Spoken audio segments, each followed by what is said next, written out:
My video saying masturbation itself is not a sin had the highest click rate, but at the same time, the debate was the most intense. The video received the most comments. Masturbating is viewed as a sin by most comments.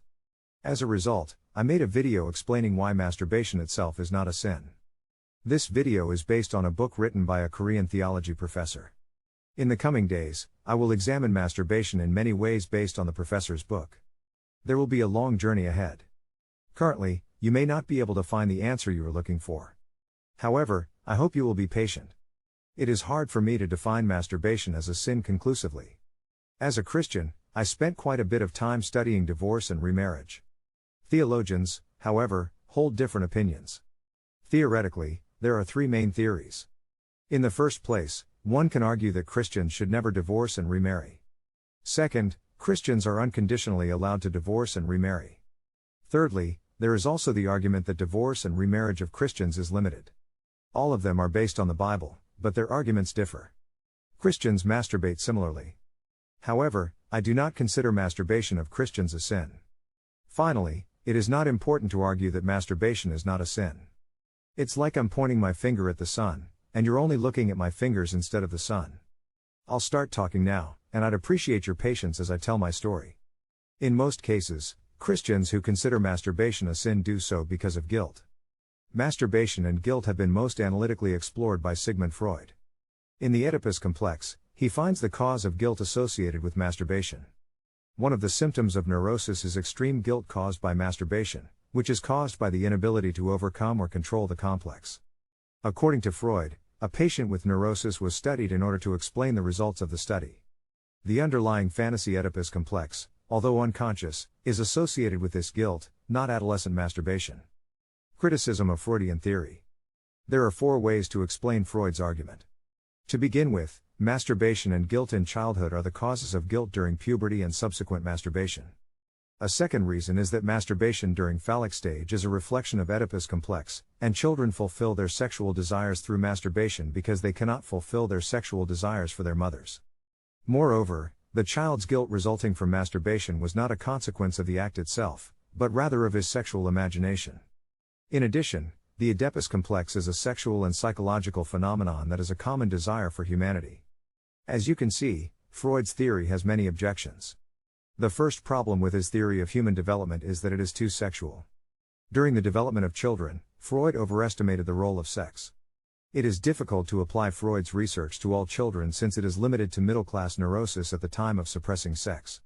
The true nature of Oedipus complex is acknowledged by many modern psychoanalysts and psychologists, but the cause is non-sexual. Oedipus complex is acknowledged by some scholars, but its cause is attributed to a child's personalization.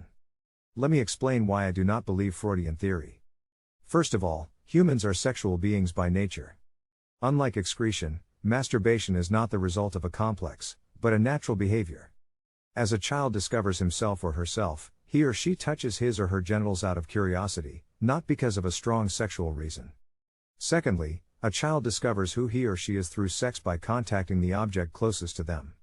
However, Freud put too much significance on such a relationship for it to be meaningful. Thirdly, the Oedipus complex theory creates unnecessary guilt. Incest and homosexuality are inherent in everyone. But Freud overapplied such a light problem and made him feel guilty when he didn't need to.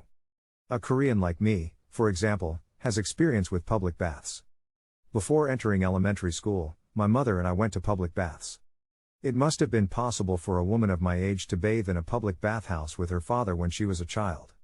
When it comes to guilt caused by masturbation, where would we find it if it wasn't Freudian theory or incest? Here are some causes we can discuss. Masturbation is made guilty by a sociocultural atmosphere and ideas about sex. Masturbation can make someone feel guilty who only views sex as a birthright or human instinct. You also feel disgusted and unpleasant when you release secretions during masturbation. Sexual education or sex is usually the cause of this guilt. Secondly, because the Christian subculture implicitly condemns masturbation, because the church does not openly emphasize an ascetic attitude toward sex, but since the subject of sex hasn't been addressed in an active and constructive way, the mindset that makes sex taboo is deeply rooted in the Christian faith. Christians who present Bible passages without a clear biblical foundation wield the sword of judgment by claiming that it is a sinful habit. What is it about masturbation that makes us feel so guilty? As a first step, one must feel guilty about the extreme intention of masturbation. In order to perform a sex act, one must close their minds and bodies mentally and physically. Secretly, I feel guilty about masturbating. Secondly, you feel guilty after masturbating. Thirdly, masturbation is mostly done with sexual imagination. It is hard for Christians to cope with the problem of sexual imagination since God knows even our thoughts. As a fourth tip, masturbation should be done while watching erotic videos or reading erotic magazines. Apart from masturbation, this creates additional guilt. Lastly, I repent for this reason, but if I masturbate again after a while, my guilt increases. There is a difference between sin and guilt here, however. In the case of sin, guilt is a subjective function. It is possible for someone to feel guilty even if they are not guilty. Consequently, guilt cannot determine which actions are guilty, the ethics of which actions depend on their subjective nature.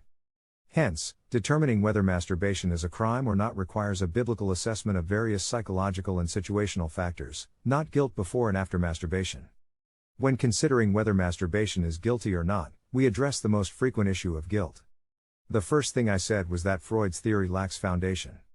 It is possible to attribute such guilt to the social-cultural atmosphere of sex, the attitude of the religious community, and individual psychological and situational factors. Masturbation itself is not a sin, even though guilt is caused by these causes, because sin is different from guilt. Masturbation does not end here. From now on, I will explain masturbation in the Bible. Set an alarm if you don't want to miss the next story. I like the subscription button if you found this video helpful.